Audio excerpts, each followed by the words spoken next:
Bienvenue à tous. On est là ce matin dans le cadre d'un webinaire dans le cadre des rendez-vous du CRT autour de la gestion de l'eau et plus spécifiquement pour voir ensemble, pour vous présenter ensemble le résultat d'une étude qui a porté sur la réutilisation des eaux non conventionnelles dans les hébergements touristiques. Donc, comme je le disais, hein, vos questions, on vous invite à les poser par écrit si vous le voulez tout au fil du webinaire. Et puis en fin de webinaire, on pourra ouvrir les micros pour les questions, cette fois-ci orales.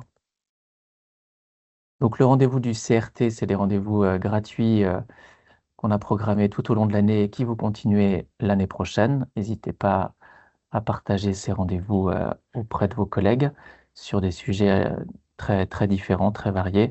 Ça va des questions de handicap sur des questions de présentation de marché ou comme aujourd'hui sur des questions de gestion de l'eau.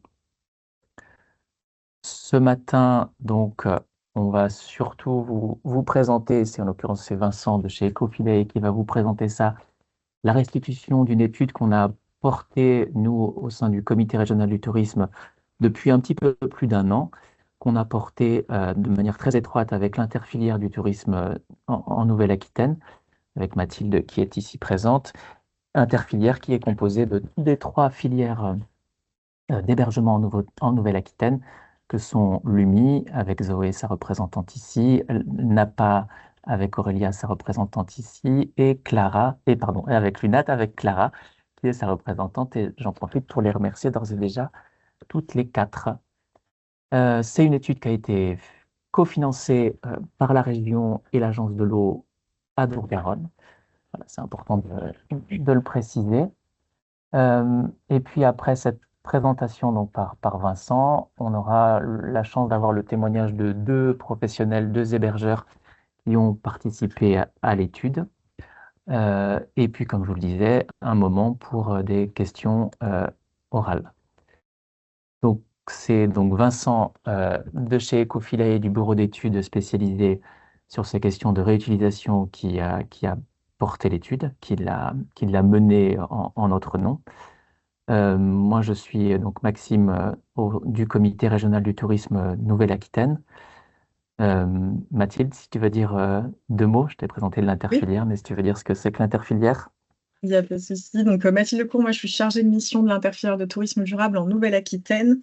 Et effectivement, l'objectif de l'interfilière, c'est d'accompagner les trois filières du tourisme qu'a cité Maxime et qui vont se présenter juste après, et spécifiquement leurs adhérents vers le tourisme durable en proposant différents types d'accompagnement. Et donc, on est sur un plan d'action triennal qui se clôture là au 31 octobre 2025 et qui est financé par l'ADEME Nouvelle-Aquitaine et la région Nouvelle-Aquitaine, ainsi que du coup les trois filières. Voilà, pour faire court. Merci Mathilde. Et interfilière, vous avez porté, et les outils sont toujours disponibles, un programme de sensibilisation autour de l'eau depuis plusieurs années qui s'appelle EducEau.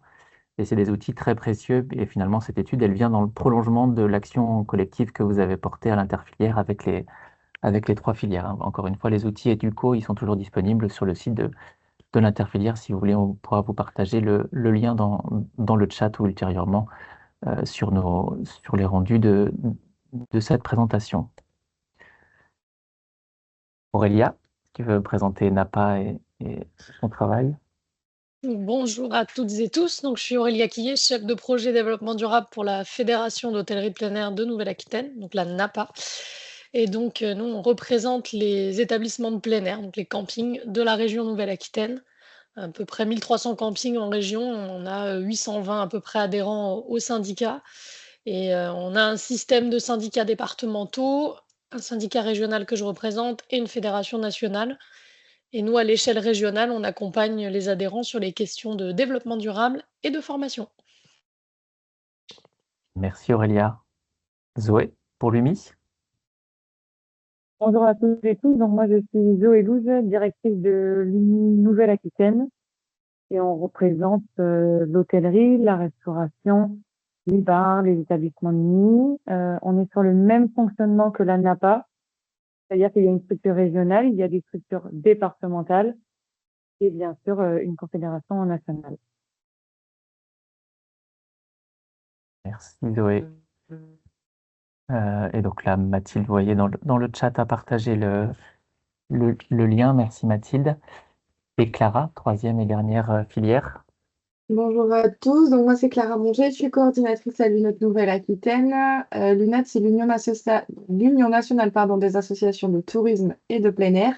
On représente la filière du tourisme social et solidaire et on accompagne nos professionnels du tourisme qui sont des hébergements touristiques comme des villages vacances, des centres de vacances et des auberges de jeunesse, mais aussi des organisateurs de séjours avec des thématiques spécifiques comme le handicap, les enfants, la jeunesse, les familles. Voilà, et on travaille notamment en étroite collaboration avec le CRT sur tout ce qui est valorisation des colonies de vacances et du tourisme et handicap depuis maintenant 2 ans. Merci Clara. Et donc nos deux professionnels qui vont témoigner en fin de webinaire. Corinne, si vous voulez vous Bonjour à présenter. tous. Corinne Marzorati, directrice du domaine de la Forge à la Teste de Buge, donc un établissement qui compte 400 emplacements. C'est que des mobil-homes et des chalets. Et sur les 400 emplacements, il y a 300 propriétaires. L'établissement est écolabel depuis 2017 et bah, voilà, petit à petit, on met en place tout ce qui est lié au développement durable et à avoir un cycle vertueux. Voilà, donc je vous expliquerai un petit peu toutes les démarches qui ont pu être mises en place. Merci Corinne. Sarah, pour les villages vacances Arthès. Oui, bonjour, je suis Sarah, chargée de développement touristique pour le groupe Arthès. Nous, on évolue dans le champ du tourisme social et solidaire et on appartient au réseau UNAT. Et on a une filiale qui s'appelle Arthès Tourisme qui gère 12 établissements touristiques répartis un peu partout en France, donc 4 en Nouvelle-Aquitaine. Et c'est de cela dont je vais vous parler tout à l'heure. Merci Sarah. Donc je vous propose de rentrer dans le vif du sujet sur la restitution donc de l'étude que Ecofilae a menée pour nous cette dernière année. Vincent, je te laisse le clavier, comment on dit, la main. Ouais, je vais prendre la main. Donc bonjour à tout le monde. J'espère que vous avez bien le PowerPoint. Donc Vincent C'est bon. Sepulveda, chargé de projet à Ecofilae. On a accompagné donc le CRT et les 3 filières et l'interfilière dans cette étude spécifique sur la réutilisation des zones non conventionnelles dans les hébergements touristiques au niveau de la région Nouvelle-Aquitaine. Donc nous avons travaillé donc avec Sarah Belin en termes de directrice de projet et moi-même en tant que chargé de projet. Pour commencer, première chose à retenir, c'est que la priorité, quel que soit l'hébergement touristique, c'est de commencer par la sobriété. C'est ce dont parlaient Maxime et Mathilde au tout début de la présentation. Notamment, ça commence par un suivi de ses consommations, connaître son réseau, connaître bien ses consommations, notamment par la mise en place de compteurs, la détection de fuites, consommer moins par la mise en place d'équipements hydroéconomes, de chasse d'eau double flux, également des sensibilisations de clients à faire.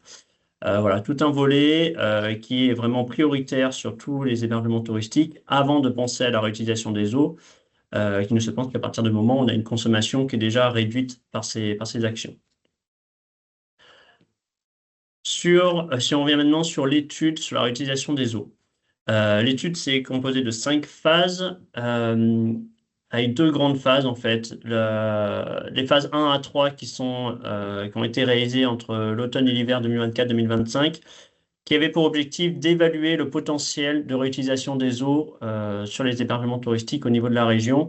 Donc, ils sont passés par des enquêtes terrain sur plusieurs sites, mais également des questionnaires qui ont été transmis à plusieurs hébergements. L'objectif, c'est d'évaluer donc les consommations globales de tous les hébergements filière par filière et le potentiel de réutilisation des eaux au niveau régional par filière. À partir de cette évaluation, ont été déterminés un certain nombre de scénarios et des fiches solutions, des scénarios de réutilisation des eaux. Donc, c'est décliné en 13 fiches qui feront l'objet d'un catalogue. J'y reviendrai juste après. Et ces pistes ont également été comparées sur des aspects économiques, techniques, réglementaires, pour pouvoir identifier les scénarios les plus pertinents en fonction de votre hébergement. Et donc l'étude s'est conclue il y a 3 semaines, fin septembre, par le copil de restitution voilà, qui a eu lieu fin septembre. Les acteurs ciblés par cette étude, donc, ce sont les hébergements, tous les hébergements touristiques, hôtels, villages vacances, auberges de jeunesse et hôtellerie de plein air. N'ont pas été inclus tout ce qui est des parcs d'attractions, parcs aquatiques, parcs de loisirs divers. Là, on est vraiment sur de l'hébergement. Premier point, contexte réglementaire. Alors, pour la réutilisation des eaux au sein des hébergements touristiques, on est sur la réglementation pour la réutilisation des eaux impropres à la consommation humaine, qu'on appelle sous l'acronyme EICH, qui peut être utilisée pour des usages domestiques. Alors, c'est une réglementation qui date du 12 juillet 2024, donc l'année dernière, avec un décret et un arrêté associés. Et donc, ces textes définissent des niveaux de qualité d'eau et des régimes d'autorisation en fonction des lieux d'usage et de la nature des eaux mobilisées. Je vais vous partager juste après. Donc, les gisements qui sont concernés, ce sont l'eau de pluie. Alors, ce sont ici, eau de pluie, on entend toutes les eaux qui tombent sur surface inaccessible au public, donc notamment les toitures. Ensuite, on a tout ce qui est eau brute, eau douce, eau de puits, eau de forage. Ensuite, on a les eaux grises. Donc, les eaux grises, ce sont les eaux des douches, baignoires, lavabos, lave-mains et lave-linge. Ce ne sont pas considérées les eaux de cuisine. Et enfin, les eaux de piscine, donc tout ce qui sont rejetés par les piscines, donc les pédiluves, les eaux de renouvellement, de lavage des filtres, les vidanges annuels notamment. Et également le mélange de toutes ces eaux. Dans la réglementation, on retrouve ce tableau qui est assez, qui en fait récapitule l'essentiel de la réglementation. Donc à gauche, on a tous les usages qui sont identifiés, usages domestiques. Donc pour tout ce qui est usage alimentaire ou lié à l'hygiène corporelle, notamment pour prendre des douches, il est interdit d'utiliser une eau impropre à la consommation humaine. Pour tous les autres usages, donc lavage de linge, nettoyage des sols, en intérieur, alimentation des fontaines décoratives, arrosage des jardins, potagers, évacuation des excrétas, donc les chasses d'eau, nettoyage des surfaces extérieures, dont le lavage de véhicules et l'arrosage des toitures, murs végétalisés, on va avoir des conditions d'application. Donc, soit un régime d'autorisation, soit pas de régime d'autorisation, c'est le cas pour les eaux de pluie, eau douce et eau de forage, pour la majorité des usages. Soit on va être sur un régime de déclaration pour tout ce qui va être eau grise et eau de piscine. Donc, c'est une déclaration à faire sur le site de la préfecture. Et en termes de qualité d'eau, il y a 2 qualités d'eau qui sont définies, une qualité A et une qualité A+, qui sont définies en fonction d'un certain nombre de paramètres. En cas de mise en place d'un tel type de projet, si une qualité est définie, il faudra vérifier 2 fois par an que cette qualité est bien atteinte au niveau de votre site. On passe maintenant à la partie évaluation du potentiel. Donc, les 3 premières phases de l'étude, la méthodologie était la suivante. Première phase, c'était enquêter au niveau régional un certain nombre de sites. Donc, c'est passé par des questionnaires. Vous avez peut-être déjà vu passer par l'intermédiaire des filières ou par le CRT, des visites d'une quinzaine de sites, des vidéos qui ont été réalisées également avec certains sites. À partir de ces analyses, on a réalisé des bilans en eau, c'est-à-dire essayer de comprendre les flux entre le départ, l'arrivée en eau potable et la sortie, où passer les flux. Est-ce que ça passe plutôt vers, si je prends un camping, vers les sanitaires communs, vers les hébergements, quelle part vers les douches, quelle part vers les WC, quelle part vers la piscine. À partir des bilans qu'on a réalisés, donc sur la trentaine de sites qu'on a enquêtés, on a réalisé des profils types de répartition des consommations. On a appliqué sur chacune des filières. Chacune des filières a ses particularités en termes de répartition des consommations en eau et en termes également de potentiel de réutilisation en eau. À partir de cette évaluation du potentiel, on a pu extrapoler au niveau régional Et donc, on va vous montrer les résultats de cette étude. Donc, au niveau de chacune des filières, on va avoir un potentiel déjà de consommation en eau potable, si on n'avait pas déjà cette donnée, et puis ensuite de potentiel de réutilisation des eaux, donc à la fois en gisement et à la fois en usage. L'évaluation du potentiel des enquêtes qui ont été réalisées, donc les 15 sites qui ont été visités sont présentés sur la carte ici à gauche. Et à droite, le tableau comprend à la fois le nombre de sites qui ont été visités et les réponses au questionnaire. Donc au total, 26 sites ont été enquêtés, dont 6 de l'UNAT, 5 de l'UMI et 15 de la NAPA. Donc après avoir réalisé les bilans en eau, on a réalisé donc les typologies comme j'en ai parlé. Et on va vous présenter les différentes typologies. Donc là, on est sur l'hôtellerie plein air.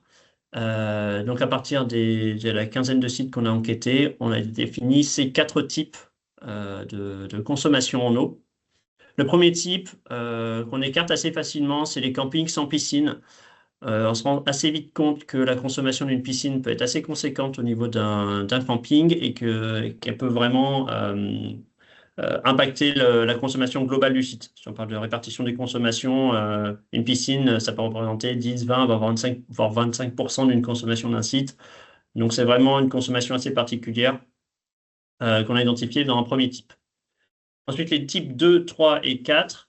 La grosse différence entre ces 3 types, c'est la répartition des emplacements nus, emplacements locatifs. Plus on a d'emplacements nus, plus les consommations vont être concentrées au niveau des sanitaires communs. Plus on a des locatifs, plus ça va être réparti au niveau des différents locatifs. Donc pour répartir, on a mis plusieurs critères. On n'avait pas forcément la donnée par emplacement nu, par emplacement locatif au niveau régional. Donc on a estimé à partir du nombre d'étoiles notamment. Pour l'UMI, de même qu'à l'instar des campings, cette fois-ci on a 2 types et on a bien identifié des hôtels sans piscine, des hôtels avec piscine, pour lesquels on a vraiment une grosse différence sur la répartition des consommations et du potentiel de réutilisation également. Et enfin, l'UNAT, pour lequel alors l'UNAT, on a pris en compte village vacances, auberge, on a aussi les campings. Pour les campings, il faut se référer à ce qu'on a fait pour la NAPA. Mais pour les villages vacances, par contre, on a vraiment quelque chose d'assez différencié des 2 autres filières. Donc, on a un type spécifique pour les villages vacances. Et les auberges, ça ressemble beaucoup aux hôtels avec piscine. Voilà à quoi ressemblent les répartitions des consommations en eau. Donc là, on a un exemple d'un site d'hôtellerie plein air pour lequel on a une grosse consommation au niveau des sanitaires communs, donc qui a une majorité d'emplacements nus a priori. Une petite partie de locatif, pas de piscine. Et on a derrière réparti les consommations. Donc une grosse partie, la grosse majorité, c'est des usages sanitaires pour les douches. Ensuite, on va avoir les toilettes et puis après, tout ce qui est divers, donc notamment les eaux de cuisine qui peuvent être utilisées. De même pour les locatifs. Après, on va avoir une partie de la laverie qui peut ne pas être négligeable sur certains sites. Et puis autres infrastructures, ça peut être les snacks ou autres consommations. Et enfin, oui, des espaces verts. Une fois qu'on a extrapolé au niveau régional, on a essayé de comparer à la consommation mensuelle au niveau de la région. Alors, on n'avait pas de données au niveau régional, donc on a fait des approximations, on avait des données annuelles, donc on a moyenné sur l'année, notamment la consommation annuelle. C'est discutable, mais c'est la meilleure donnée qu'on avait jusqu'à maintenant.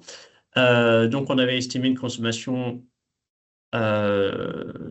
répartie mensuellement de 871 000 m3 jour, répartie quotidiennement à 871 000 m3 jour sur la période estivale.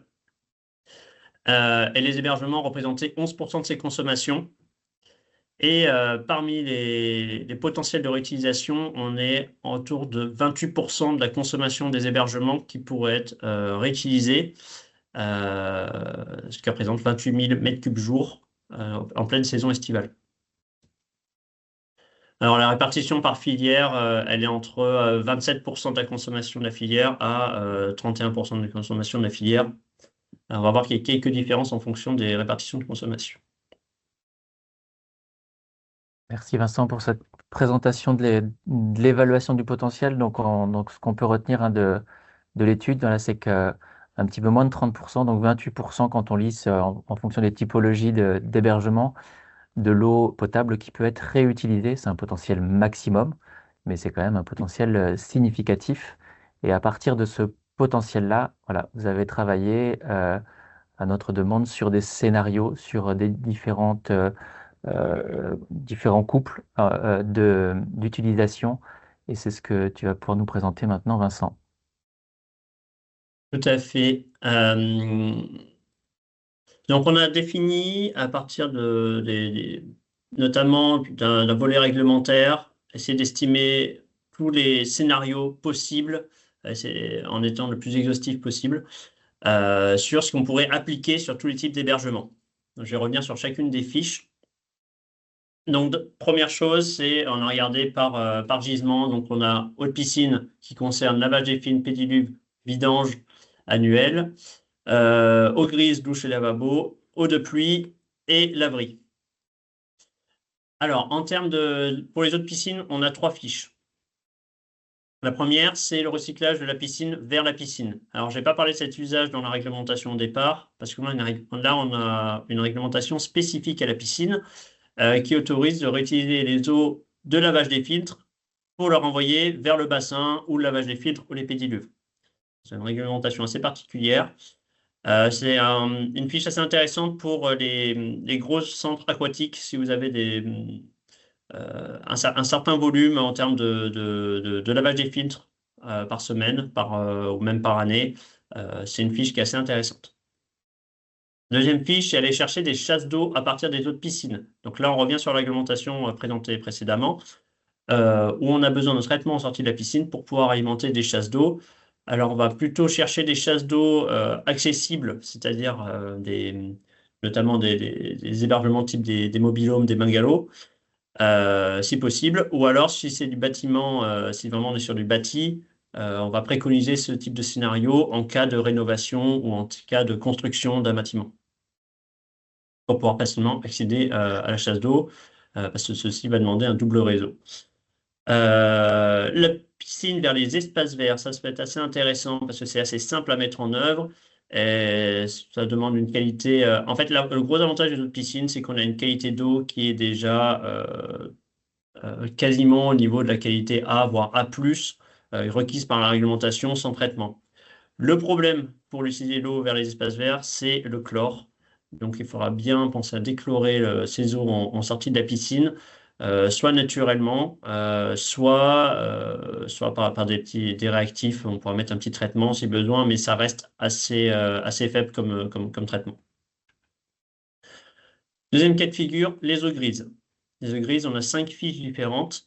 Les deux premières qui concernent surtout les hébergements d'hôtellerie plein air et villages vacances. On a pris donc deux types de quartiers sur les fiches 4 et 5, soit on a réfléchi en décentralisé, c'est-à-dire en centralisant un certain nombre de mobil-homes. Donc là, on a pris 25 et 120 mobil-homes. Et l'objectif, c'est de mettre une seule unité de traitement qui va pouvoir alimenter un certain nombre d'hébergements. Donc là, on a pris 25 et 120 qui sont un peu un minimum, un maximum. Il existe d'autres fiches qu'on aurait pu faire entre ces deux valeurs. Parce qu'il existe plusieurs technologies de traitement qui lui permettraient en fait d'adapter en fonction de vos besoins. La fiche numéro 6 concerne les sanitaires communs spécifiquement. Donc, c'est un peu l'idée d'un sanitaire autonome. C'est récupérer les eaux grises de mon sanitaire commun et les renvoyer vers les chasses d'eau de mon sanitaire commun. La fiche numéro 7 sont pour les bâtiments, donc les hôtels essentiellement. Donc, c'est récupérer les eaux de douche de l'hôtel pour l'envoyer soit vers les chasses d'eau, soit vers l'espace vert. Alors, attention, la collecte des eaux de douche va demander d'avoir une séparation des flux en sortie de la douche, qui est une canalisation qui ne récupère que les eaux de douche. eau de douche et eau de lavabo. De même pour les chasses d'eau, il va falloir une arrivée d'eau spécifique eau grise. Et donc, c'est un scénario qui est assez complexe à mettre en œuvre sur des bâtiments existants. C'est intéressant de le mettre en œuvre sur des bâtiments en construction ou en rénovation complète si vous revoyez les réseaux de votre bâtiment. La fiche numéro 8, c'est l'idée d'avoir un mobil-home autonome. C'est de mettre une installation, un traitement par mobil-home où j'utilise l'eau de la douche de mon mobil-home vers la chasse d'eau. Donc, on a comparé différentes possibilités. Ensuite, sur les eaux de pluie, on va avoir les eaux de toiture vers les chasses d'eau. Alors, le gros avantage des eaux de pluie, c'est que ça ne demande pas de traitement, sauf pour l'utilisation vers la laverie. Mais que ce soit pour la fiche 9 ou la fiche 10, vous n'aurez pas besoin de traitement, ni de démarche administrative. Peut-être quand même une chose, c'est qu'il va falloir bien vérifier que bien nettoyer la toiture pour éviter la pollution par des pathogènes qui pourraient se retrouver sur la toiture notamment. Donc voilà, bien nettoyer cette toiture, mais sinon, à part ça, un petit filtre en amont du stockage, et normalement, vous pourrez utiliser ces eaux. La difficulté des eaux de pluie, c'est plutôt sur le stockage. C'est que, évidemment, l'eau de pluie arrive sur des saisons où on a moins de tourisme. Donc, si on veut stocker cette eau-là, par exemple, stocker l'eau hivernale pour l'été, il va falloir des tailles de stockage assez élevées. Quelque chose qui peut être intéressant, c'est de combiner les différents types d'eau. Combiner, par exemple, l'eau de pluie avec de l'eau de piscine pour avoir de l'eau toute l'année pour les usages que l'on vise. La fiche numéro 11, c'est un cas particulier, donc c'est l'eau de pluie vers la laverie. Cette fois-ci, il y a un niveau de qualité qui est exigé et un régime de déclaration. Donc voilà, il faudra peut-être traiter cette eau de toiture si besoin. Il faudra faire en tout cas des analyses. Et enfin, les dernières fiches sont les fiches 12 et 13. Là, cette fois-ci, on est sur un régime réglementaire qui est expérimental. On n'a pas de niveau de qualité prédéfini, on n'a pas non plus d'exigence administrative. Il faudra monter un dossier expérimental. Alors aujourd'hui, on est en attente de l'arrêté définissant ce qu'on doit retrouver dans ce dossier d'expérimentation. On a proposé quand même ces scénarios parce qu'on pense qu'ils peuvent être intéressants au niveau des hébergements. Toutes ces fiches ont été déclinées ensuite sur les aspects techniques, réglementaires, administratifs, gouvernance, pour essayer de pouvoir comparer les différentes fiches et pour que vous ayez en fait des éléments pour pouvoir mettre en œuvre chacune de ces fiches. Que vous ayez tous les éléments pour prendre des décisions si vous préférez un scénario à un autre, si l'un semble plus pertinent, c'est un site d'un autre. On vous a préparé un modèle de fiche. Mais avant ça, je vous présente ici un tableau qui reprend sur chacun des types qu'on a identifiés en première phase. Donc type 1, type 2, type 3, type 4 pour les hébergements de plein air. Type 2, type 3, pardon, type 1, type 2 pour les hôtels et type 1 pour les villages vacances. Et si les fiches sont applicables ou non. Donc en vert, c'est que c'est adapté sans trop de contraintes.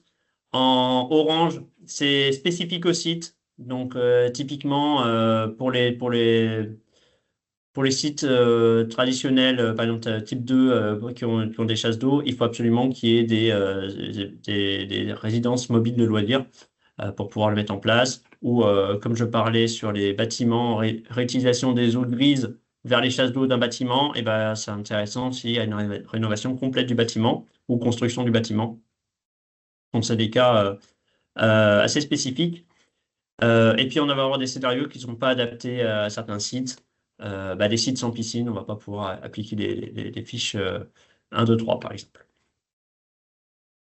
Donc, à quoi ressemble une fiche Le schéma de principe d'une fiche, donc tout d'abord, on a les conditions d'application. Donc ici, ce qu'on a identifié sur la première fiche, c'est qu'il est intéressant de la mettre en place si on a un volume de lavage des filtres en sortie de piscine au-dessus de 1200 mètres cubes par an. Donc là, on est sur le scénario recyclage de la piscine vers la piscine. Il faut faire attention avec ce type de scénario, c'est qu'il ne faut pas surconsommer de l'eau potable en faisant des lavages de filtres qui ne sont pas nécessaires à la base. Le but, c'est de ne pas consommer en plus de l'eau potable pour pouvoir utiliser cette eau-là, mais vraiment utiliser l'eau qui est disponible aujourd'hui pour l'utiliser pour les usages dont vous avez besoin. Donc ici, on est sur un scénario qui concerne environ 10% des campings, 5% des hôtels et des villages vacances. Et on rappelle donc les types qui sont concernés, donc type 3, 4 des campings, type 2 des hôtels et tous les villages vacances. La réglementation qui s'applique pour cette fiche c'est celle du 7 avril 1981, modifiée par l'arrêté du 26 mai 2021. Donc, ce n'est pas la réglementation que j'ai présentée au départ, mais c'est celle dont je parlais, qui est spécifique sur la piscine, qui parle spécifiquement du recyclage des eaux de piscine. Pas de procédure administrative prévue et une obligation de traitement, au moins par microfiltration des eaux de lavage des filtres. Et attention, il faudra bien penser à retirer les premières eaux de lavage des filtres qui ne sont interdites à la réutilisation. Ensuite, on a pris un exemple d'un site qui pourrait réutiliser 1200 mètres cubes par an s'il veut réutiliser l'ensemble de ces eaux de lavage des filtres après retrait des premières eaux pour alimenter sa piscine. Donc, dans cet exemple-là, en mettant une cuve de 50 mètres cubes et un traitement de entre 5 et 15 mètres cubes heure, il pourrait réutiliser jusqu'à 1200 mètres cubes an d'eau de lavage des filtres. En résumé de la fiche, une fiche, ça va ressembler à ça. On a préparé un catalogue avec les 13 fiches qui seront transmises sur les différents sites. Je laisserai Maxime en parler juste après. Pour vous présenter rapidement à quoi ressemble une fiche, tout d'abord, on a l'objectif de la fiche. Donc ici, c'est substituer l'eau potable du poste piscine. Les hébergements qui sont concernés, les types d'hébergements qui sont concernés. Et ici, on a un exemple de consommation. Donc là, on a pris en exemple une piscine qui consommerait 1200 mètres cubes de lavage des filtres, et avec un lavage des filtres par semaine qui représenterait 50 mètres cubes par semaine. L'alimentation possible à partir de cette fiche, donc c'est alimenter les bassins, le lavage des filtres, les pédiluves, les rampes d'aspersion de votre piscine. On a ici un graphe d'adéquation entre le gisement et l'usage sur l'année. Donc la piscine est ouverte d'avril à septembre. Et ici, on a toutes les eaux qui peuvent être réutilisées mois par mois. Donc plus on a de fréquentation de la piscine, plus on va faire de lavage des filtres et donc plus on va avoir de l'eau disponible pour les usages de la piscine. Les principales infrastructures nécessaires avec un prédimensionnement en fonction des hypothèses qui ont été identifiées. Donc là, on est sur un site qui a 1200 mètres cubes d'eau disponible. Et enfin, le gain en eau potable, donc ici, 1200 mètres cubes par an. En bas, on a remis les 5 critères majeurs à prendre en compte au niveau d'un projet de réutilisation des eaux. Premier point, la réglementation. Donc pour vérifier est-ce qu'on a une procédure administrative, est-ce qu'on a des contraintes de qualité d'eau à mettre en œuvre. Au niveau de la sécurité, tout ce qui est sécurité sanitaire, normalement, c'est réglé par la partie réglementaire. Attention, voilà, bien respecter cette partie de la réglementation.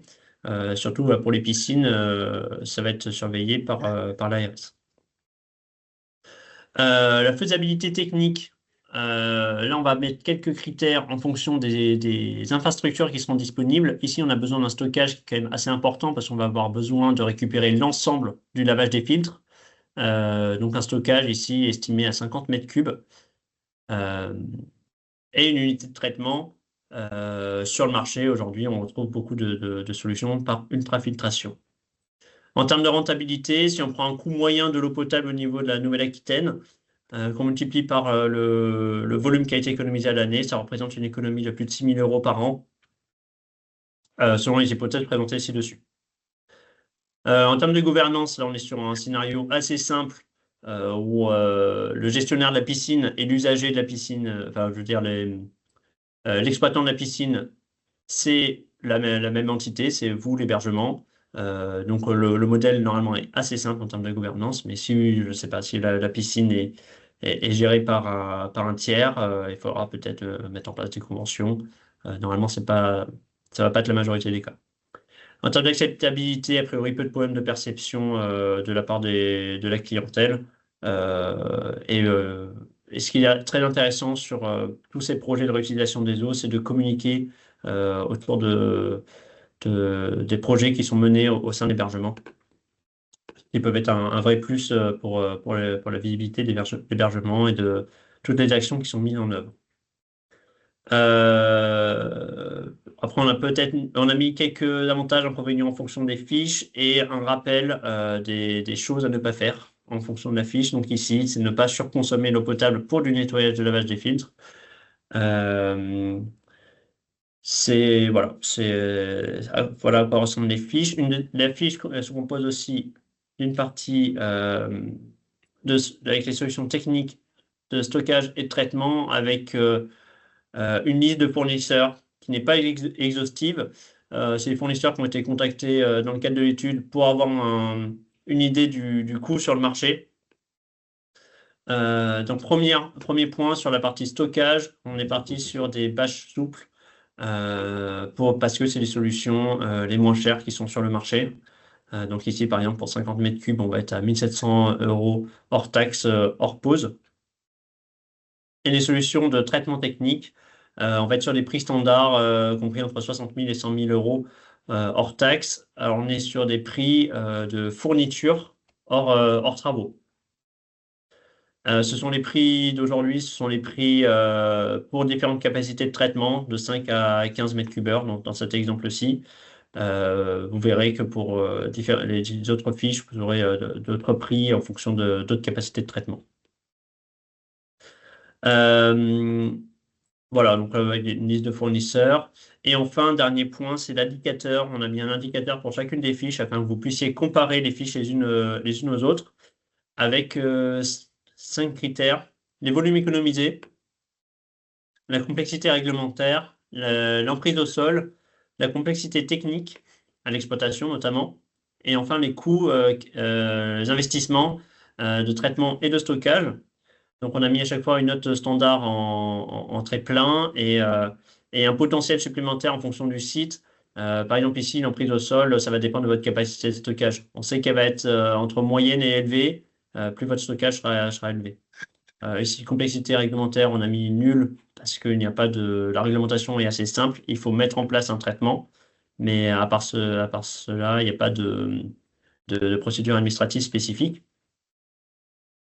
Voilà, donc vous trouverez dans chacune des fiches une fiche d'indicateurs qui vous permettra de comparer les différentes fiches. Merci Vincent pour cette présentation rapide mais quand même assez dense des 13 fiches. Donc les 13 fiches, comme le disait Vincent, comme c'est écrit dans le chat, vous pourrez les retrouver dans quelques jours sur le site du CRT et sur le site des différents partenaires interfilières et des 3 filières. Le replay sera aussi disponible sur ce lien-là. Avant de passer la parole le témoignage aux professionnels, on voulait aussi vous parler de possibilités de financement. Vous l'avez vu de ce que Vincent vous a présenté, il y a quand même pas mal de paramètres réglementaires, techniques assez précis. Tout ça, ça a un coût. La chance sur ce secteur d'activité, autant sur d'autres secteurs, il y a les aides publiques se réduisent comme peau de chagrin. Au moins sur l'eau, il y a un enjeu fort et les agences de l'eau sont des partenaires qui ont d'ailleurs avec lesquels on a travaillé et qui ont des possibilités de financement. Alors à chaque fois avec des contraintes, hein, comme chaque aide publique. Mais en tout cas, là, pour reprendre l'exemple de l'agence de l'eau Adour-Garonne, donc qui concerne les 3/4 sud de la région Nouvelle-Aquitaine, il y a des aides possibles à la fois sur des études d'opportunité, études de faisabilité, et sur des travaux. Mais à chaque fois, on est sur des projets qui concernent uniquement de la rénovation. On n'est pas sur des créations d'établissements, d'hébergement, on est sur de la rénovation. avec des aides, avec des niveaux d'aide qui peuvent aller de 50 à 70%, donc c'est quand même très significatif. Ça, c'était l'exemple de l'Agence de l'eau Adour-Garonne. C'est dans le cadre de leur programme pluriannuel qui vient juste de commencer. Et des aides à peu près équivalentes de la part de l'Agence de l'eau Loire-Bretagne, donc qui concerne la partie nord de la région, de La Rochelle à la Creuse, où on est dans des aides à peu près similaires. Et le message que nous ont fait passer les agences de l'eau, c'est qu'il y avait un intérêt à présenter des projets de façon groupée, par filière, par territoire. Voilà. Plus les projets arriveraient vis-à-vis des agences de l'eau de manière groupée et coordonnée, plus elles avaient de chances d'être accompagnées avec des taux d'aide intéressants. Voilà, ça c'était la présentation rapide. Vous retrouverez donc le détail ultérieurement. Et puis il y a un troisième partenaire aussi qu'on n'oublie pas, qui est d'ailleurs qui a cofinancé l'étude, c'est la région, c'est le conseil régional, qui a des dispositifs aujourd'hui existants jusqu'à la fin de l'année. Je pense à l'appel à projet TINA sur l'expérimentation à l'innovation qui existe encore, dans lequel d'innovation, d'expérimentation autour de la gestion de l'eau pourrait rentrer. Il y a des possibilités aussi à travers des programmes complets de rénovation, d'hébergement, dans lequel la gestion de l'eau pourrait rentrer. Mais ça, c'est uniquement, voilà, on a une vision à quelques mois là, d'ici la fin de l'année. Il y a encore des incertitudes sur les possibles aides financières du Conseil régional Nouvelle-Aquitaine pour 2026, avec quand même des perspectives, mais qui restent à préciser, des perspectives notamment sur des fonds FEDER, les fonds européens, qui pourraient potentiellement intervenir. Donc voilà, pour la partie financement. Vincent, je te repasse la parole pour finir sur les comparaisons des scénarios.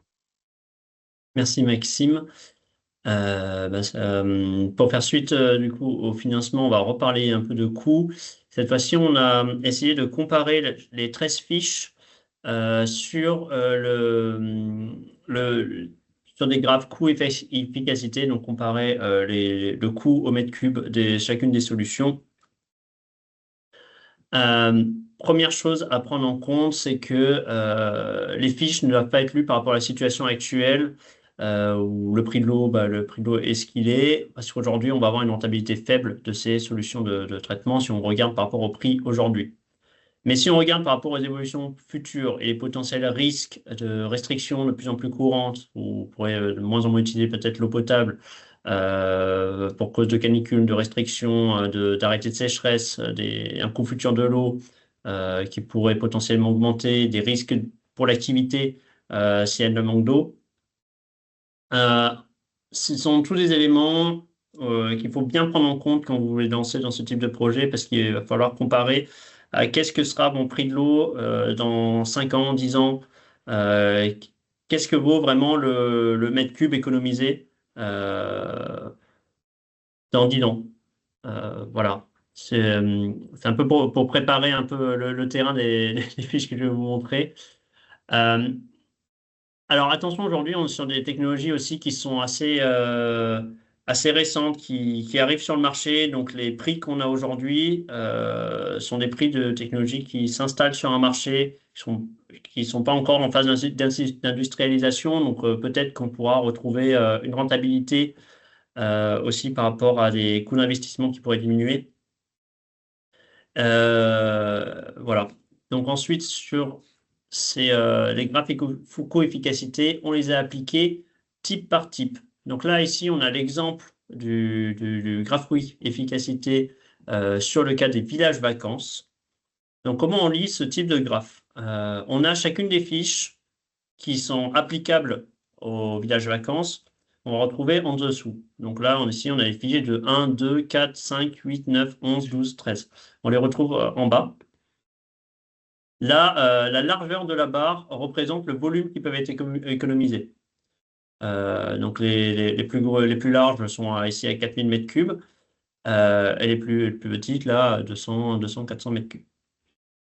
La hauteur de la barre, cette fois-ci, c'est le coût d'investissement ramené au mètre cube sur 10 ans. Alors là, on est sur les coûts d'investissement du traitement et du stockage hors subvention. Donc ici, ce qui ressort de ce graphique, par exemple, c'est que les technologies les moins coûteuses, pardon, les fiches les moins coûteuses seraient les scénarios d'eau de pluie. Évidemment, il n'y a pas de traitement à mettre en place. Mais attention aux contraintes techniques. On ne voit pas apparaître dans ce graphe-là. Donc l'emprise au sol du stockage qui peut être très conséquent. Et il faut étudier la possibilité de connecter au WC, voire au lave-linge, les eaux de pluie en fonction de la localisation des usages.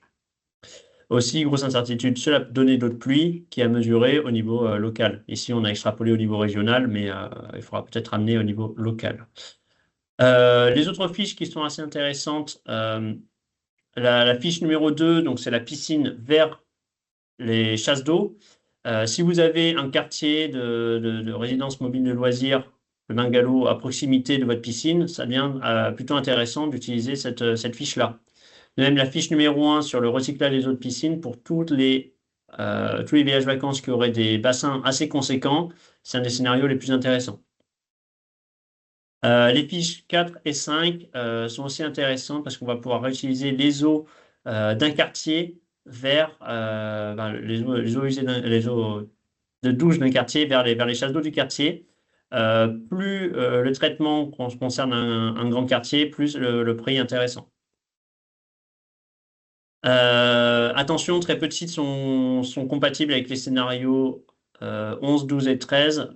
Ça va dépendre d'où est située votre laverie et comment on va pouvoir facilement connecter vos machines à laver. Voilà un exemple de graphe. Il y en a un par type. Donc les 4 des hébergements de plein air, 2 des hôtels et ici pour le village vacances. En termes de coûts opérationnels, on donne ici un ordre de grandeur de ces coûts qu'on répartit dans 3 catégories. Les coûts de maintenance, estimés à 1 000 € par an. Alors ça va dépendre vraiment de la technologie que vous allez mettre en place en termes de traitement. Et si vous faites en interne par vos agents ou si vous passez par un contrat fournisseur, le prix peut vraiment doubler sur la maintenance. Le coût électricité, ça va dépendre également de la technologie que vous allez mettre en place si c'est un traitement et de la capacité de traitement. Enfin, les analyses. Alors là, les analyses, c'est plutôt un coût fixe qui dépend en fait de l'usage que vous allez faire de l'eau. Donc là, ici, on a pris un coût pour la qualité A+. Donc j'en ai parlé en début de présentation. Les analyses des eaux sont obligatoires pour un certain nombre de couples gisement-usage. Par exemple, si je veux utiliser l'eau grise dans ma chasse d'eau, j'ai besoin d'une qualité A+, ce qui va me demander d'analyser 2 fois par an un certain nombre de paramètres, donc qui nous donneront des coûts d'analyse aux alentours de 250 à 500 € par an. En conclusion, 13 fiches ont été définies et identifiées pour chacune des filières avec un potentiel important de réduction de l'empreinte eau. Ces fiches seront disponibles sous forme de catalogue sur les sites internet des différentes filières et du CRT. Le plus gros potentiel identifié sont pour les types 3 et 4 des hébergements d'hôtellerie plein air et les villages vacances. Ce sont les types avec le plus de potentiel parce qu'en fait, on va avoir le plus d'usages différents au sein de ces sites. C'est-à-dire qu'on va avoir à la fois une grande piscine, un volume important au niveau des sanitaires communs ou des sanitaires, et un nombre important d'hébergements de type bungalow ou RML, sur lesquels on va pouvoir appliquer beaucoup de fiches et sur lesquels il va falloir identifier, comparer les fiches pour trouver les plus pertinentes. C'est vraiment du cas par cas cet exercice. Vous avez 13 fiches, il va falloir identifier lesquelles sont les plus pertinentes pour votre site. Les sites sans piscine ou sans bungalow, de même que pour les sites bâtis, ont un potentiel assez faible de réutilisation, c'est-à-dire qu'il va y avoir très peu de fiches qui vont pouvoir s'appliquer, notamment du fait que si on veut atteindre les chasses d'eau, il va falloir créer un double réseau pour alimenter les WC ou pour alimenter les laveries. Donc c'est un peu plus difficile à mettre en place sur de l'existant, à moins que vous ayez prévu des travaux. Si il y a quelque chose à retenir, c'est que on est vraiment sur les prémices de la réutilisation des eaux au niveau des hébergements touristiques. Le marché est innovant, il ne demande qu'à passer le cap de la rentabilité. Les solutions qui existent aujourd'hui sont en plein essor, mais pas encore mûres. Par exemple, sur les fournisseurs de traitement d'eau de piscine, on en avait 2. Il n'y en a pas beaucoup sur le marché aujourd'hui. Demain, on pense que ces solutions-là vont être industrialisées et que les coûts d'investissement vont sûrement baisser. La réglementation récente de 2024, juillet 2024, permet d'alléger les procédures administratives. Ça, c'est bien, c'est que normalement, vous avez besoin uniquement d'une déclaration et pas d'une autorisation qui vous demanderait 6 mois à 1 an pour l'obtenir. Là, on est vraiment sur un régime déclaratif qui est assez simple à mettre en œuvre. Mais attention sur la contrainte de qualité qui requiert parfois des traitements complexes, notamment sur les eaux grises, et aujourd'hui onéreux. De plus, la saisonnalité de l'activité touristique entraîne une baisse de rentabilité parce qu'on concentre les consommations sur la période estivale. Si on avait besoin d'utiliser l'eau toute l'année, on ne serait pas sur les mêmes niveaux de rentabilité sur ce fiche. Donc, c'est ce qui explique aussi ce gap entre la rentabilité et le coût de l'eau potable aujourd'hui. Mais bien garder en tête qu'il faut comparer au prix de demain. Que coûtera mon eau si je ne peux plus utiliser l'eau potable demain, si je dois fermer ma piscine demain, à quel prix je pourrais payer cette eau-là. Voilà, j'en ai fini moi pour la présentation de cette restitution. Je te redonne la main, Maxime. Merci Vincent. Merci pour cette présentation. C'était dense, hein, vous l'avez compris, c'est assez technique. La réglementation a évolué, elle reste encore assez lourde. Il y a des coûts qui sont importants, mais il y a un potentiel très fort.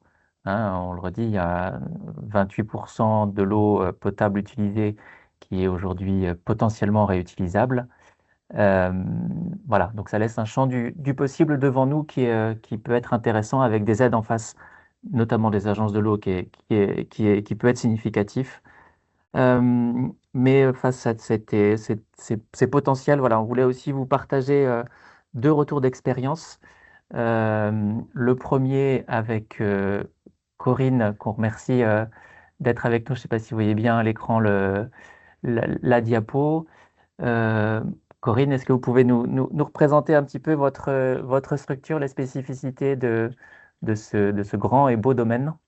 Oui, alors moi je m'inscris totalement dans qui représente aujourd'hui 30% des sites, c'est-à-dire que sur mon site j'ai 100% de RML, que ce soit des chalets ou des résidences, enfin des HLL ou des RML, quoi. Donc en tout cas c'est des hébergements. J'ai pas d'emplacement nu. Et puis j'ai un site, comme vous voyez, avec une énorme piscine. Enfin, il y a 2 bassins, un bassin ludique et un bassin de nage. Et puis il y a aussi les toboggans. Donc très fort, une infrastructure qui est très forte consommatrice d'eau. Avec aujourd'hui une grosse problématique, et tout à l'heure il y a Edouard qui est venu, qui est mon responsable technique, que j'ai voulu sensibiliser, mais de toute façon qui est sensibilisé, parce qu'aujourd'hui nous, on traque, vraiment on traque les fuites, quoi. C'est notre objectif. Donc moi, le domaine est écolabel depuis 2017. Et je suis arrivée aussi en 2017 au domaine de la forge. Et depuis tout ce temps-là, je dois dire qu'on est bien accompagné par toutes comment dire, les organismes qui nous sensibilisent. Et aujourd'hui, en 2017, c'était peut-être pas autant. Il y avait l'ADEME, l'AFNOR. Mais là, avec la création de l'interfilière, je trouve qu'il y a vraiment une autre dimension qui a été mise en place.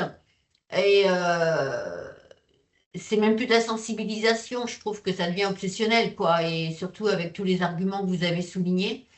Donc, moi, j'ai commencé, alors pour témoigner un peu par rapport à l'interfilière, au début, j'ai participé aux petites séances de formation, on n'était pas très, très nombreux, où là, on nous expliquait les zones les zones phréatiques, comment on récupérait de l'eau. Je trouvais que c'était un petit peu, c'était bon enfant, c'était rudimentaire, enfin voilà. Et bon, on nous disait qu'il fallait mettre des mousseurs, qu'il fallait mettre des petites choses. On a toujours fait ça, on a toujours suivi les préconisations, on a mis en place les récupérateurs d'eau, enfin voilà.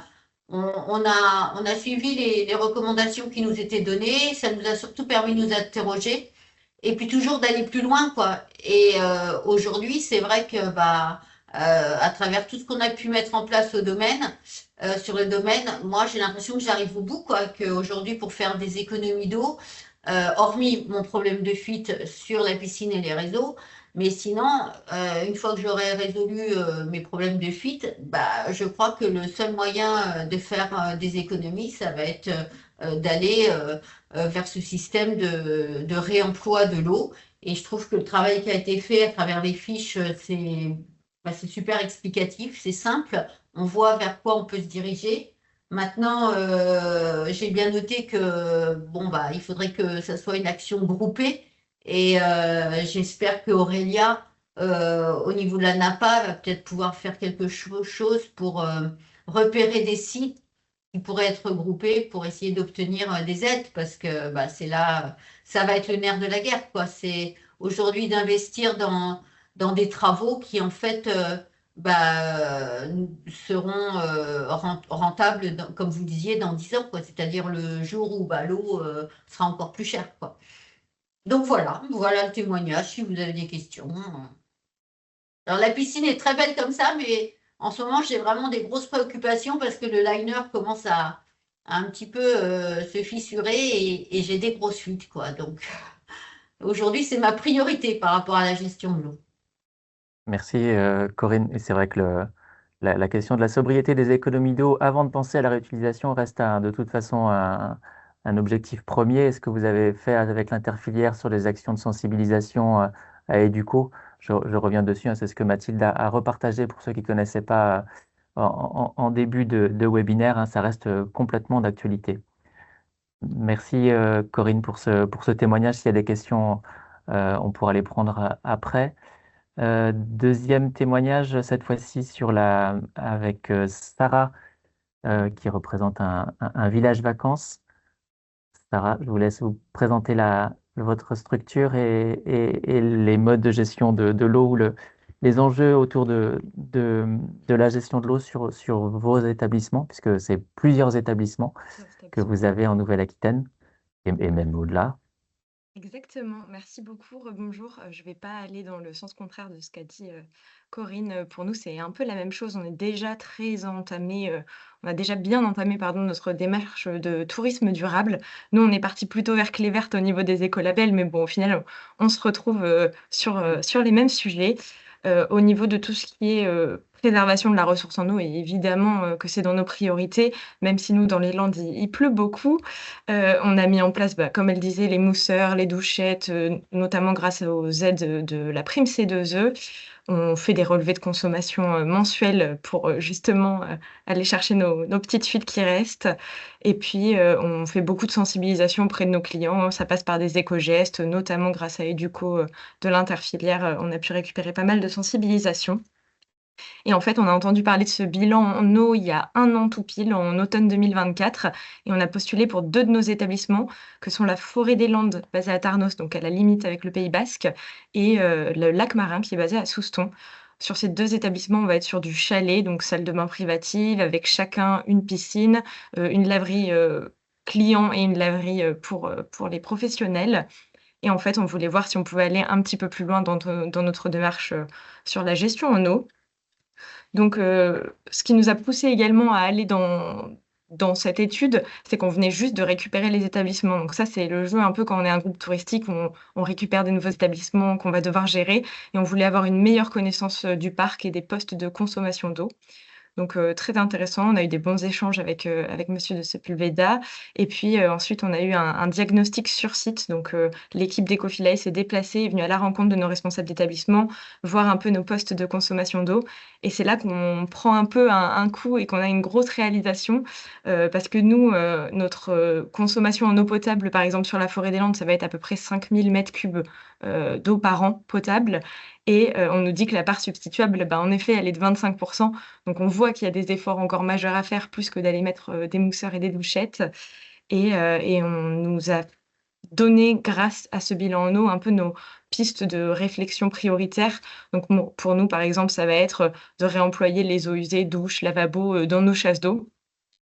Et là, c'est à ce moment-là qu'on rencontre les premiers murs, en effet, le mur du financement. Donc évidemment, moi aussi très intéressée avec la filière UNAT, de voir si on peut pas faire un groupement d'acteurs, pour déposer des demandes de financement. Et puis on a la chance en fait, de là partir sur des grandes phases de travaux à partir de fin 2026, sur nos 2 sites.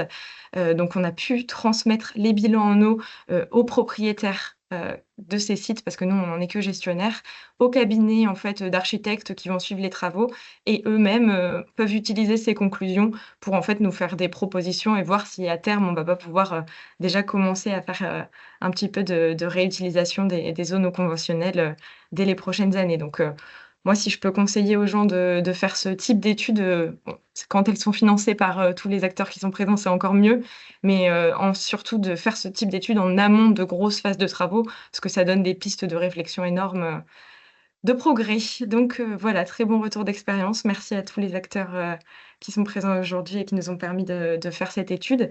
Et puis il n'y a plus qu'à. Donc voilà où on en est. Merci Sarah pour ce témoignage. En effet, on voit bien comme l'a présenté Vincent sur différentes fiches, c'est plus simple quand quand on engage des travaux, quand il y a des travaux de rénovation et d'intégrer la dimension gestion de l'eau plutôt que de partir juste sur des projets liés à la gestion de l'eau. Sinon, on est confronté à un mur de l'investissement à des coûts qui sont pas du tout atteignables. Et voilà, quand on l'inscrit dans un programme plus global, là, ça commence à devenir un peu plus accessible. J'ai bien dit un peu plus, c'est pas forcément hyper accessible.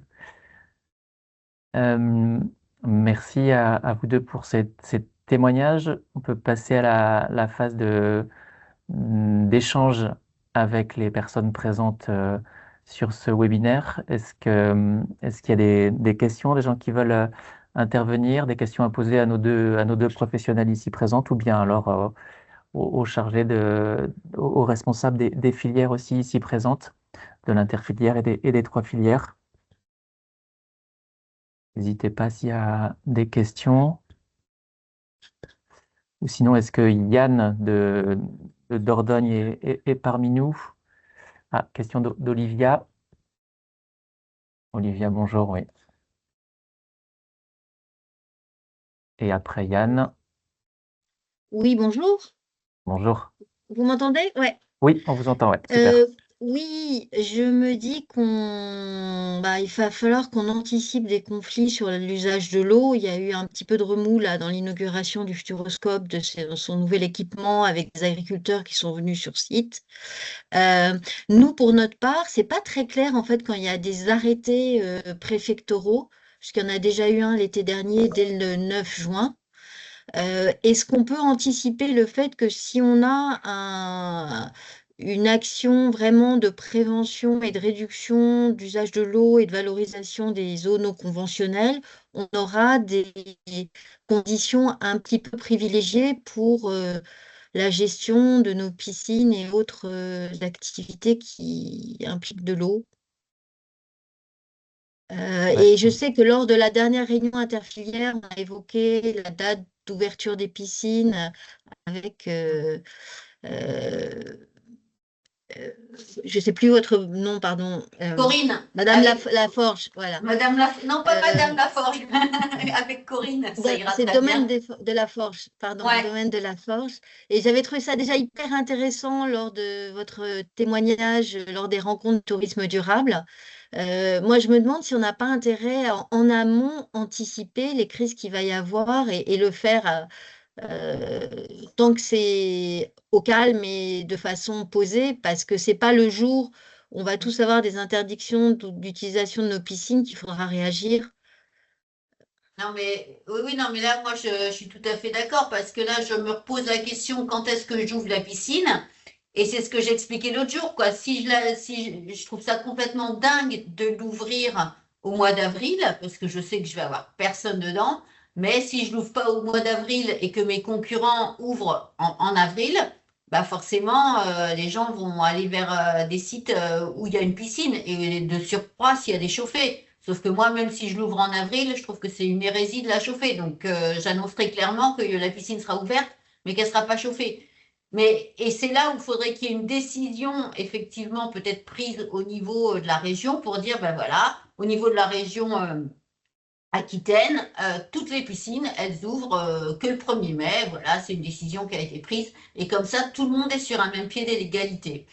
C'était un petit peu ce que je suggérais l'autre jour. Bon, je ne sais pas si Oui, mais c'est en même temps, possible d'avancer. il y a des arrêtés de remplissage des piscines, donc c'est aussi un peu la course à remplir sa piscine le plus tôt possible. Enfin, moi, je pense que ça serait intéressant avec l'interfilière de poser le sujet et de façon prospective et volontariste pour essayer d'être exemplaire et voir comment on va pouvoir anticiper ce genre de problématique, en fait. Oui, parce que d'un côté, on prône les gestes éco-responsables et d'un autre côté, on ne donne pas l'exemple non plus, quoi. Mm. À vous entendre, je crois qu'il y a une problématique à la fois de gestion, il y a une problématique aussi d'attente des clients qu'il faut arriver à gérer en face, et puis une problématique réglementaire, comme tu dis, Olivia, voilà, on a des arrêtés sécheresse, on a des arrêtés de restriction, et comment on fait face, sachant que ces arrêtés, on sait très bien, on sait pertinemment qu'ils ne vont pas disparaître demain, au contraire, ils vont s'amplifier, on risque d'avoir de plus en plus de limites autour des usages de l'eau. Vincent, je ne sais pas si tu voulais apporter une réponse sur l'aspect réglementaire, évolution de la réglementation, comme vous avez un peu ce regard-là aussi. Nous, c'est vrai qu'on s'était concentré sur l'étude sur la réglementation française, parce que voilà, nos établissements, aujourd'hui, on est en France, donc il ne s'agit pas d'aller chercher des exemples qui n'étaient pas du tout transposables aujourd'hui en Nouvelle-Aquitaine. Mais dans d'autres pays, la réglementation est différente et on sait que la réglementation française, elle peut être amenée à évoluer. Oui, ben on l'a vu en plus dernièrement, que ce soit pour ici là pour les eaux impropres à la consommation humaine, mais même pour les eaux usées de stations d'épuration, on a des réglementations qui changent sur les dernières années. Il doit y en avoir 5 ou 6 qui sont sortis, quand sur les 15 dernières années, il devait y en avoir une. C'est quelque chose qui va évoluer. Pour revenir sur les arrêtés de sécheresse, sachez sur les eaux non conventionnelles, donc les eaux grises, les eaux de piscine, les eaux de pluie, après, a priori, elles ne sont pas soumises à ces arrêtés. Par contre, ouais, ça n'empêche pas que si c'est au niveau, enfin, tant que vous consommez l'eau potable, vous pourriez être soumis à ce type de restrictions. Mais voilà, ça permettrait déjà de s'affranchir une partie de sa consommation soumise aux restrictions. On a une question sur le chat avant de passer la parole à Yann. J'ai un projet de chambre d'eau dans une maison alimentée par de l'eau de source et trop éloignée pour le réseau public. Votre premier tableau m'a interpellé. J'ai vu que l'utilisation des eaux douces n'était pas possible pour l'alimentation et l'hygiène. Pouvez-vous m'indiquer si cette problématique a déjà été abordée et comment trouver des informations en ce sens? Merci de ce webinaire très intéressant. Toujours sur l'aspect réglementaire, Vincent. Alors, là, on parle vraiment sur des usages spécifiques. J'essaie de me remettre un peu le tableau sous les yeux. C'est vrai que nous, on travaille très peu avec les eaux douces et les eaux de pluie.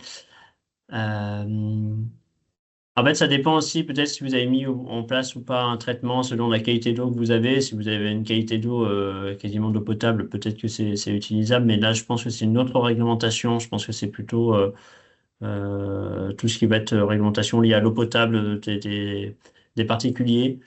Là, on parle vraiment, ici, cette réglementation-là est spécifique à la réutilisation des eaux. Je pense pas que ce soit celle-ci qui va s'appliquer dans votre cas. Et voilà, je suis pas complètement sûr de moi sur ce sujet.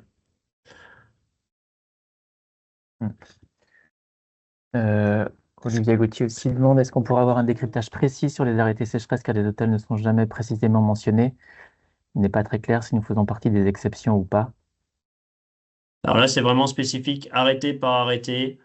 Normalement, dans chacun des arrêtés de restriction de sécheresse, vous avez un tableau à la fin de cet arrêté qui indique quel type d'activité est concerné.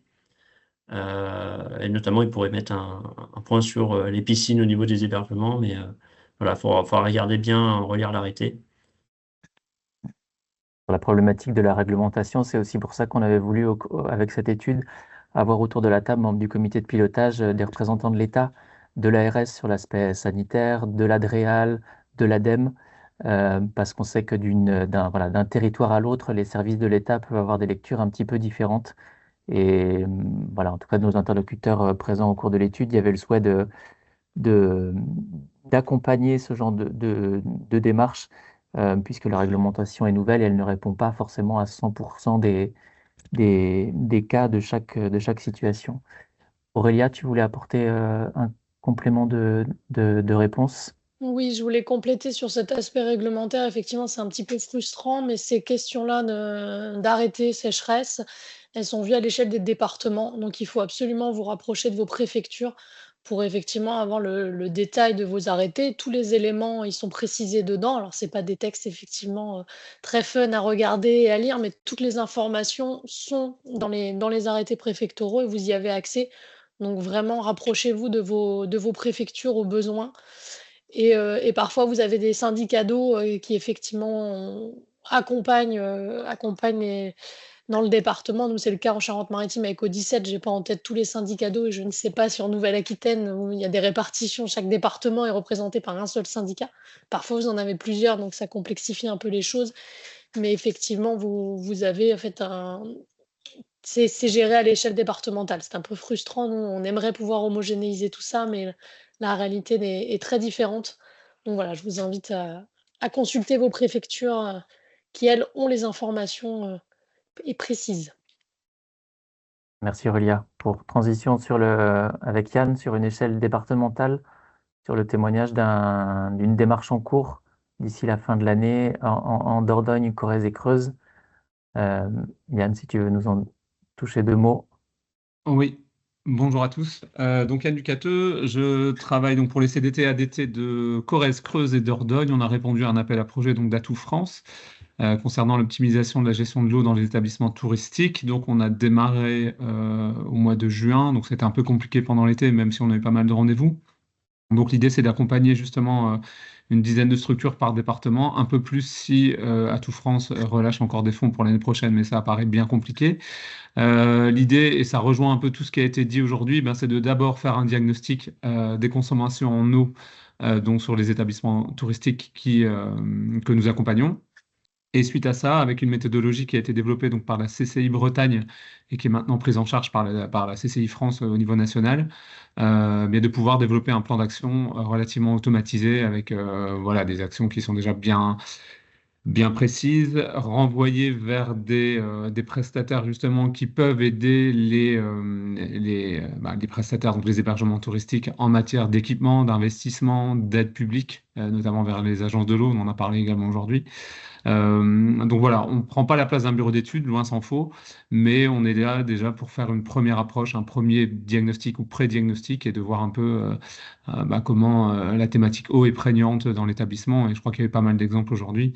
Et justement de se préparer aux arrêtés préfectoraux, au stress hydrique qui va arriver enfin, qui est déjà présent depuis quelques années, mais qui va encore s'approfondir dans les années à venir. Donc voilà, notre accompagnement s'inscrit vraiment dans toute la thématique et donc dans tout ce qui a été dit aujourd'hui. Donc Voilà, Creuse, si Corrèze vous et êtes, Dordogne. Si voilà, certains si sont vous êtes encore sur ces intéressés, trois il y a encore un peu de territoires, place. n'hésitez pas à contacter Yann. Yann, si tu veux partager ton contact, ou sinon on passera Oui, par tout à nous. fait.